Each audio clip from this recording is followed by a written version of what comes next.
The thunderclap that shattered the tranquility of the Montana sky in 1882 was the same one that changed Penelope Taylor's life forever.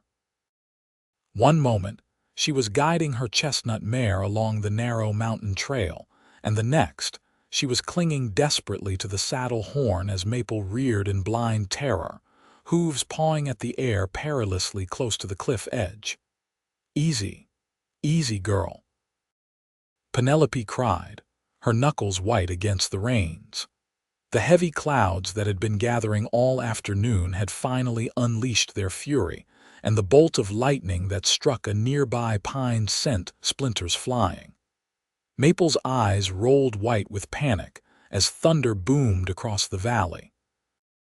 Penelope felt her balance shifting, the saddle sliding sideways as Maple danced closer to the edge.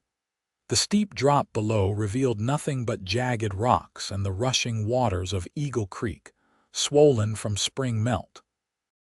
Her heart hammered against her ribs as she realized she was losing control of her mount. Then, seemingly from nowhere, a man appeared. He lunged forward, grabbing Maple's bridle with strong, weathered hands.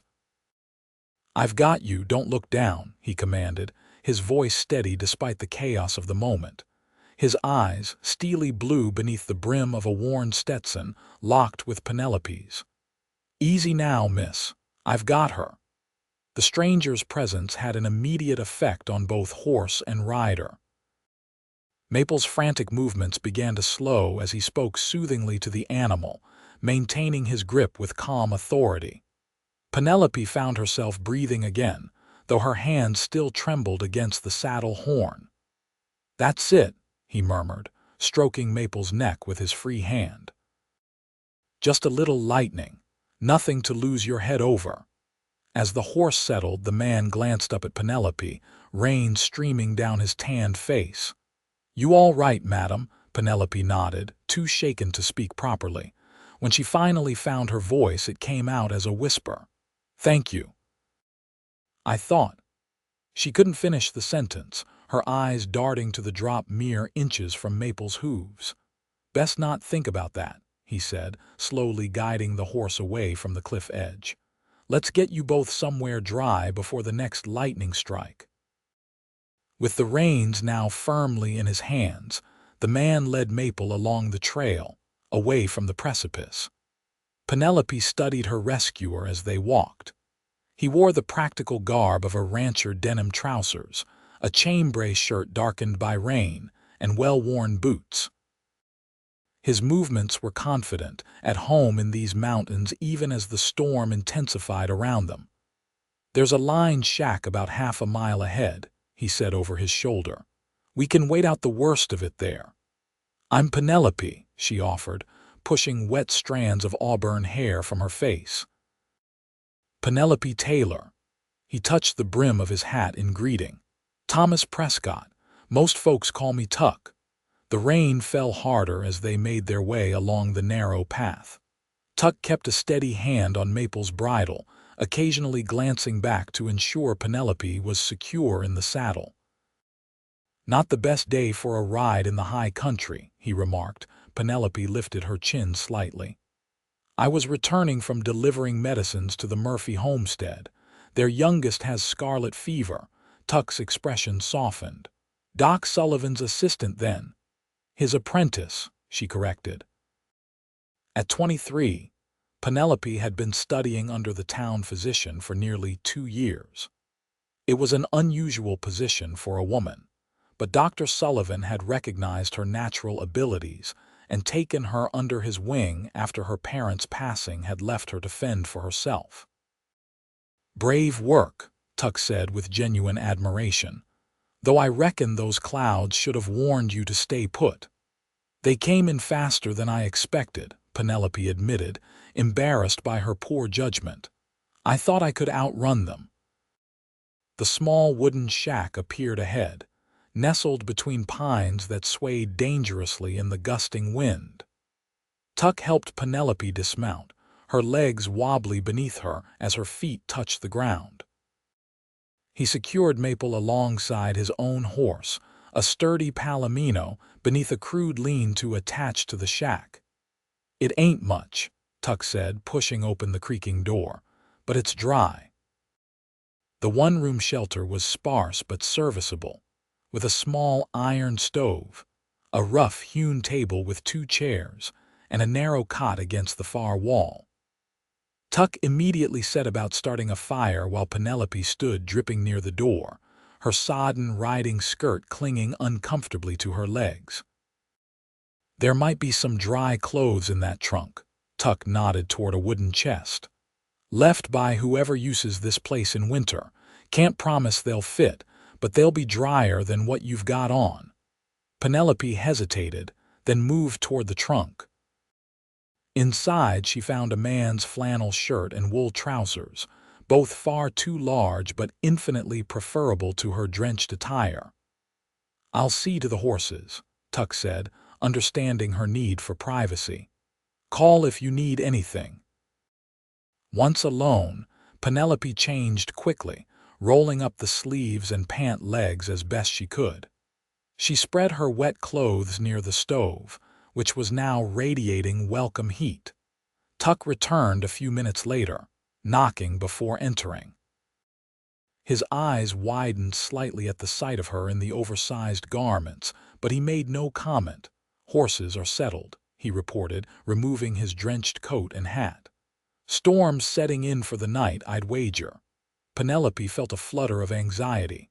"I should be getting back to town. Doctor Sullivan will worry." "Not tonight," Tuck said firmly, hanging his wet garments on a peg. "Trail's too dangerous in this weather, especially that section where I found you. One wrong step in the dark end." He didn't finish, but the implication was clear.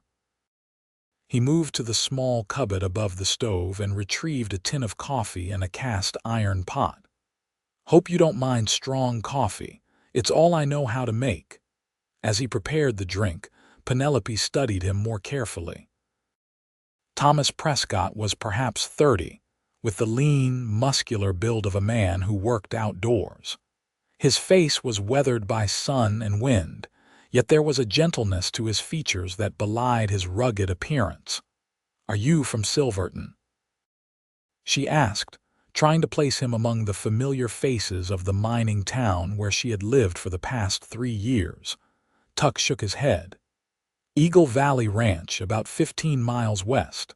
My father started it before the silver strike brought all the miners. We raise cattle mostly, some horses." He poured the coffee into 2 chipped mugs. "I've seen you in town, though, at the doctor's office." "You have?" Penelope accepted the steaming mug, surprised. "Brought in one of our hands last fall, crushed his leg under a fallen horse. You helped set it." Penelope remembered the incident, a young ranch hand with a compound fracture that had required her full attention while Dr. Sullivan was away. "Miguel Rodriguez. How is he?" "Walking with a limp, but back to work," Tuck said with approval. "He speaks highly of you." The compliment warmed her more than the coffee. Few in Silverton fully accepted a woman practicing medicine, even under a physician's supervision. Most tolerated her only because Dr. Sullivan was getting on in years and needed the help. The storm raged outside, wind howling through the cracks in the walls and rain pounding on the roof. Occasionally, thunder would shake the small structure, causing Penelope to flinch despite herself. "Not fond of storms," Tuck observed, settling into one of the chairs. "Not since I was a child," she admitted. "My father used to say I'd grow out of it. Seems your mare shares the sentiment." Tuck smiled. "Good thing I was up checking fences when I heard you." "Yes," Penelope agreed softly. "A very good thing." They talked as the evening deepened, sharing the simple meal Tuck assembled from supplies in the cupboard: beans, jerky, and hardtack, softened in coffee. Penelope learned that Tuck had inherited Eagle Valley Ranch when his father died 5 years earlier. He'd been running it alone since his mother returned east to live with her sister. In turn, she told him about growing up in Denver, the daughter of a schoolteacher and a bookkeeper, and how her interest in medicine had blossomed after helping care for her mother during a lengthy illness. After they both passed, there wasn't much keeping me in Denver, she explained. I'd heard Dr. Sullivan was looking for an apprentice, someone to eventually take over his practice. Silverton's lucky to have you, Tuck said sincerely. As the night wore on, the small shack became a world unto itself, separate from the storm outside and the lives they'd temporarily left behind. Penelope found herself laughing at Tuck's stories of ranch mishaps and cattle drives gone awry. There was something about his presence that put her at ease, a steadiness that reminded her of the mountains themselves. When exhaustion finally overtook her, Tuck insisted she take the cot while he made do with a bedroll on the floor. Penelope was too tired to argue, though she felt guilty claiming the only proper bed. "Wake me if the storm breaks before dawn," she said, settling onto the narrow cot. "I really should get back to town as early as possible." "Yes, madam," Tuck agreed, though something in his tone suggested he had no intention of rousing her unnecessarily. Sleep came quickly for Penelope, her body surrendering to fatigue as the rhythmic sound of rain continued overhead. She dreamed of falling, of cliffs and lightning, only to be caught by strong hands and steady blue eyes. Morning arrived with startling brightness. Penelope woke to sunlight streaming through the single window, illuminating dust motes that danced in the golden beams. For a moment, she was disoriented by the unfamiliar surroundings. Then memory returned: the storm, the cliff, the cowboy who had saved her. She sat up to find Tuck already awake, tending a fresh fire in the stove. Coffee bubbled in the pot, and the smell of frying bacon filled the small space. "Hope I didn't wake you," he said. "Thought you might want something hot before heading back." "What time is it?" Penelope asked, suddenly anxious about her absence. "Just past 7, Tuck assured her. "Storm moved on about an hour ago. Trails should be passable, though muddy." They ate a quick breakfast, and Penelope changed back into her own clothes, now dry if somewhat rumpled. Outside, the world had been transformed. The storm had washed everything clean, leaving behind a landscape of vivid colors and sharp contrasts. The sky was the deep blue that only comes after rain, with white clouds billowing above the mountain peaks. Tuck saddled both horses, checking Maple's legs and hooves with practiced hands. "She seems no worse for the adventure," he reported. "Steady as they come this morning." Penelope stroked her mare's neck. "I've had her since she was a colt. First time she's ever spooked like that." "Lightning would spook the best of them," Tuck said, tightening the cinch on his own saddle. "No shame in it." The ride back towards Silverton was pleasant despite the mud-slick trail. Tuck insisted on accompanying her, claiming he needed supplies from town anyway. Penelope didn't argue, grateful for the company and his knowledge of the safest routes after the storm. They rode side by side where the trail allowed, conversation flowing easily between them. Penelope found herself sharing hopes and concerns. She rarely voiced her struggle for acceptance in Silverton, her doubts about her medical abilities, her occasional loneliness. "Town like Silverton takes time to warm up to newcomers," Tuck observed. "Especially ones who challenge their notions about what women should be doing." "And what do you think women should be doing, Mr. Prescott?" Penelope asked, curious about his perspective. Tuck considered this as they navigated a particularly muddy stretch of trail. "I think folks, men or women, should do what they're good at, what brings them purpose. World's hard enough without arbitrary rules about who can do what." His answer surprised and pleased her. "That's a progressive view for a rancher."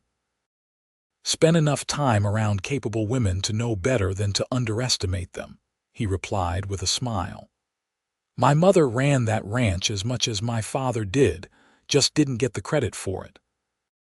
As they approached the outskirts of Silverton, Penelope felt a curious reluctance to reach their destination.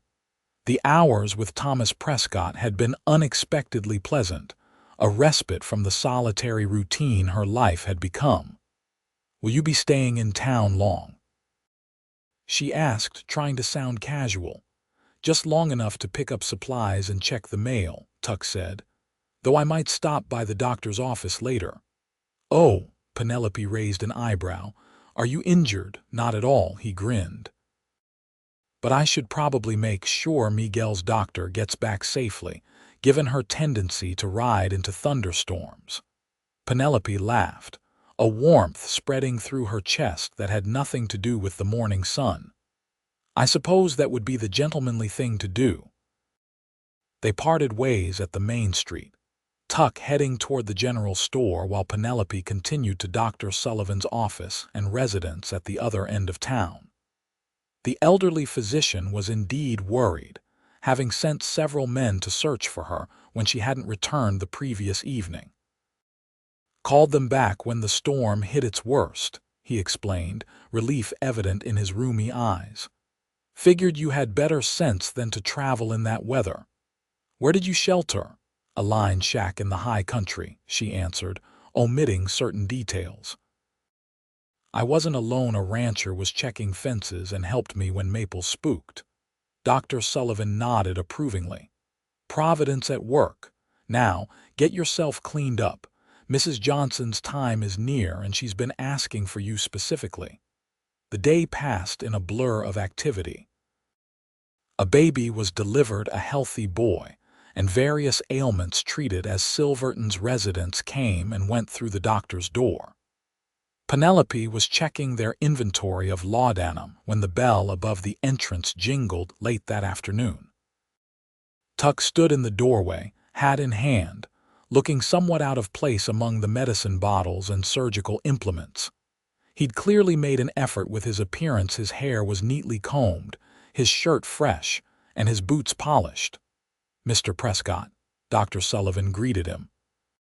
"Something I can help you with today?" "Actually, sir," Tuck began respectfully, "I was wondering if Miss Taylor might be free for supper. The hotel's serving venison stew tonight." Dr. Sullivan's bushy eyebrows rose as he glanced between them. "Well, that would be up to my apprentice, wouldn't it?"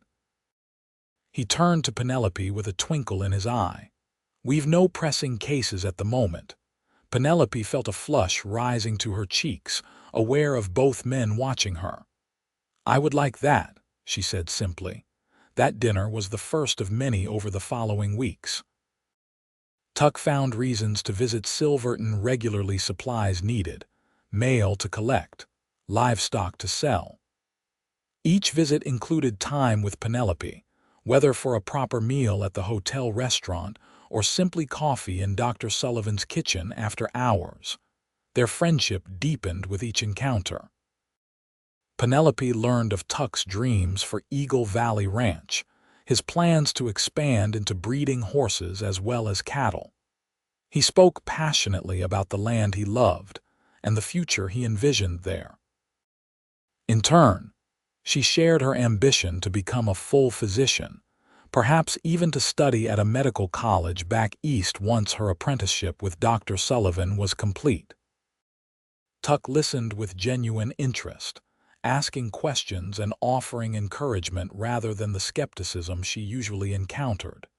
As spring gave way to summer, Tuck invited her to visit Eagle Valley Ranch. Dr. Sullivan, who had grown fond of the young rancher, insisted she take a full day away from her duties. "Been working you too hard anyway," he said with a dismissive wave. "A day in the fresh air will do you good." Eagle Valley Ranch took Penelope's breath away. Nestled in a verdant valley with mountains rising on three sides, the property encompassed meadows, forests, and the clear waters of Eagle Creek flowing through its heart. The main house was a sturdy two-story structure built of local timber, with a wide porch wrapping around three sides. "It's beautiful," she told Tuck as he showed her around the property. "I can see why you love it here." Pride shone in his eyes as he guided her through the barns, corrals, and pastures where his cattle grazed. The ranch hands tipped their hats respectfully as they passed, several offering friendly greetings to Miss Doc, as they'd taken to calling her. Miguel, the ranch hand whose leg she'd helped save, made a special point of thanking her again. "Would have lost it for sure without you, Miss Doc," he said earnestly. "Boss made sure I kept off it long as you said, even when I got restless." After touring the ranch, Tuck led her to a grove of aspens near the creek, where he'd prepared a picnic lunch. Sitting on a blanket beneath the trembling leaves, they ate cold chicken, fresh bread, and early summer berries. "This is the first place I remember being truly happy," Tuck confessed, stretching out beside her. "My father brought us here when I was 8. Before that, we'd moved around a lot mining camps mostly, but the moment I saw this valley I knew it was home." Penelope understood the sentiment perfectly. "I felt that way the first time I assisted with a difficult birth. Everything just made sense, like I'd found where I belonged." Tuck reached over and took her hand, his calloused fingers gentle against her skin. "Pen," he said, using the nickname he'd adopted in recent weeks, "I'm glad your horse got spooked that day." She smiled, not pulling away. "So am I." The summer progressed, and with it, their relationship. Penelope visited the ranch when her duties allowed, and Tuck came to town more frequently than ranch business strictly required. They rode together through the mountain meadows ablaze with wildflowers, fished in secluded pools along Eagle Creek, and spent evenings on the ranch house porch watching the sunset paint the western sky in Silverton. Tongues began to wag about the doctor's apprentice and her rancher beau. Some disapproved a woman pursuing medicine had no business getting distracted by courtship, they said. Others, particularly those who had benefited from Penelope's care, were more supportive. Dr. Sullivan observed the romance with quiet approval. "That young man looks at you the way my Henry looked at me for 40 years. His housekeeper, Mrs. Green, commented one evening as they watched Tuck escort Penelope to the town's Independence Day celebration. It was during that celebration, beneath a sky illuminated by fireworks, that Tuck first kissed her. They had slipped away from the crowds to the quiet banks of the Animas River, where the explosions of light reflected in the dark water. "I've been wanting to do that since the day we met," he admitted afterward, still holding her close. "Even when I was drenched and terrified on a cliff edge," Penelope teased. "Especially then," he laughed. "You were the most beautiful scared half-to-death woman I'd ever seen." As summer waned, however, their idyll faced its first significant challenge. A letter arrived for Penelope from the Woman's Medical College of Pennsylvania, offering her a place in their program beginning that autumn. It was an opportunity beyond her wildest hopes, formal medical education at one of the few institutions that accepted women. "You have to go," Tuck said when she showed him the letter, his face a mixture of pride and pain. "This is everything you've worked for." "But it would mean leaving for at least 3 years, Penelope protested. "Philadelphia is so far." "The ranch will still be here," he assured her, though his voice caught slightly. "I'll still be here." They stood on the porch of Eagle Valley Ranch, the setting sun casting long shadows across the valley. Penelope studied his face, seeing the struggle behind his encouraging words. "Ask me to stay," she whispered. Tuck shook his head, taking her hands in his.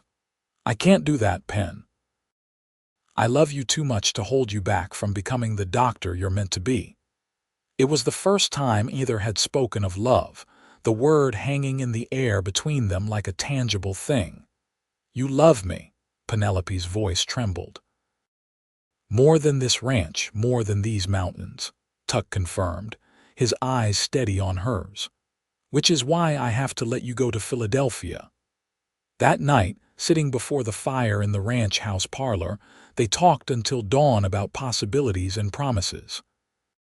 Tuck proposed a compromise. He would travel east with her, see her settled in Philadelphia, then return to maintain the ranch. "I'll visit when I can," he vowed, "and write every week." 3 years is a long time, Penelope worried. "Not so long in the grand scheme of things," Tuck countered. "Not when there's this much at stake." As August turned to September, preparations for Penelope's departure consumed her days. Dr. Sullivan helped arrange her travel and accommodations, proud that his apprentice would receive formal training yet sad to lose her assistance. The townspeople of Silverton, even those who had initially been skeptical of a female doctor, organized a farewell gathering at the hotel. The night before she was to leave, Tuck took her to the place they'd first met, the cliffside trail where Maple had spooked during the spring storm. The spot looked different in late summer sunshine, the danger less apparent, the drop less daunting. "I wanted you to see it once more before you go," Tuck explained. "To remember that sometimes the scariest moments lead to the best changes in our lives." Penelope dismounted, walking to the edge to peer down at Eagle Creek flowing far below. "I was so terrified," she recalled. "And then you appeared like something from a dime novel." Tuck laughed. "Hardly that dramatic, just a cowboy in the right place at the right time." "The right cowboy," she corrected, turning to face him. The setting sun gilded his features, highlighting the strength and kindness she'd come to love so deeply. "Penelope Taylor," Tuck said, suddenly serious as he reached for her hands. "I know we've talked about waiting until you finish your studies, but I can't let you go without asking properly."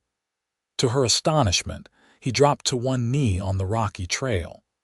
"I'm asking you to become my wife, not right away, but when you're ready, when you've become the doctor you want to be." From his pocket, he produced a ring, a simple gold band set with a small, perfect pearl. "It was my mother's," he explained. "She gave it to me before leaving for the East, said to save it for someone special."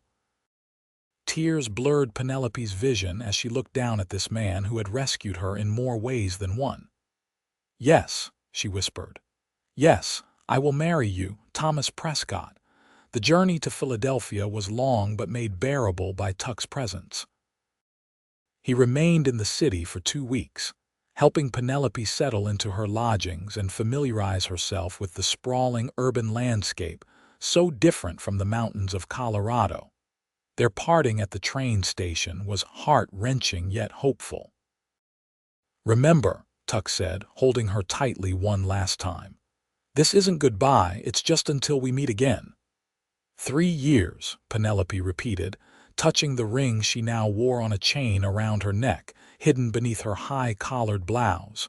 "Not so long in the grand scheme of things." The time passed both faster and slower than expected. Penelope's studies consumed her, the rigorous medical education challenging even with her practical experience. She excelled particularly in obstetrics and pediatrics, her natural rapport with patients noted by her professors. Tuck's letters arrived faithfully each week, filled with news of Eagle Valley Ranch, Silverton, and his unwavering love. Twice during her studies, he made the long journey east to visit, bringing with him the scent of pine and leather that reminded her of home. In her final year, as Penelope prepared for graduation, a telegram arrived that nearly derailed everything. "Dr. Sullivan gravely ill, stop return if possible, stop Tuck." She obtained special permission to complete her studies remotely, returning to Silverton to find her mentor confined to his bed, his breath labored with pneumonia. For 2 weeks, she barely left his side, applying everything she had learned to save the man who had given her the chance to become a physician. When the crisis finally passed, and Dr. Sullivan began to recover, Tuck found her asleep in a chair beside the old doctor's bed. He carried her to the guest room, tucking her beneath the quilt as she stirred sleepily. "You saved him," Tuck whispered proudly. "We saved him," Penelope corrected, reaching for his hand. "I couldn't have done it alone." As spring returned to the mountains, bringing with it the anniversary of their first meeting, Penelope received word that her degree would be granted based on her completed coursework and the recommendation of her professors. Dr. Sullivan, now recovered though still frail, officially offered her partnership in his practice. "Always intended for you to take over eventually," he said gruffly. "Might as well start the transition now." On a perfect May morning, with wildflowers carpeting the meadows of Eagle Valley Ranch, Penelope Taylor became Penelope Prescott in a ceremony attended by the entire population of Silverton and all the ranch hands. She wore a gown of ivory silk sent from Philadelphia by her medical school colleagues, with forget-me-nots woven into her auburn hair. Dr. Sullivan gave her away, leaning heavily on his cane but beaming with paternal pride. Tuck waited beneath an arch of aspen branches, looking as nervous and awestruck as he had that day on the cliff when lightning had brought them together. Their vows were simple yet profound promises to support each other's dreams, to build a life that honored both her calling as a healer and his as a steward of the land. When Tuck slipped the pearl ring onto her finger, now to remain there permanently, Penelope felt the journey had come full circle. "I've got you," he whispered as they sealed their vows with a kiss. "And I'm never letting go." 3 years later, Dr. Penelope Prescott rode along the cliffside trail where their story had begun, Maple following the path with practiced ease. Behind her rode Tuck, leading a gentle pony on which their 2-year-old daughter Catherine sat proudly, her father's hand steady on the lead rope. "This is where Papa saved Mama and Maple from the big storm," Penelope explained as they paused at the now familiar spot. The view no longer frightened her. Instead, it reminded her how one moment of danger had changed everything. "Papa brave," Catherine declared with the certainty of a child who knew herself deeply loved. "Yes, he is," Penelope agreed, meeting Tuck's gaze over their daughter's head. "The bravest man I know." Tuck smiled, the same smile that had steadied her that stormy day and every day since. "Just a cowboy who got lucky," he said, reaching across to take her hand. "Lucky lightning spooked the right horse at the right time." Penelope squeezed his fingers, feeling the strength that had held her world together when it might have fallen apart. "I think we both got lucky that day." They continued their ride to the line shack, now renovated as a small clinic, where Penelope treated the more remote homesteaders and ranch hands who couldn't easily reach town. Eagle Valley Ranch had prospered under Tuck's management, and Penelope's medical practice had grown to serve the entire valley. Together, they had built something neither could have created alone, a home where healing and hard work, tenderness and strength existed in perfect balance. And it had all begun with a frightened horse, a bolt of lightning, and a cowboy's steady voice saying, "I've got you, don't look down."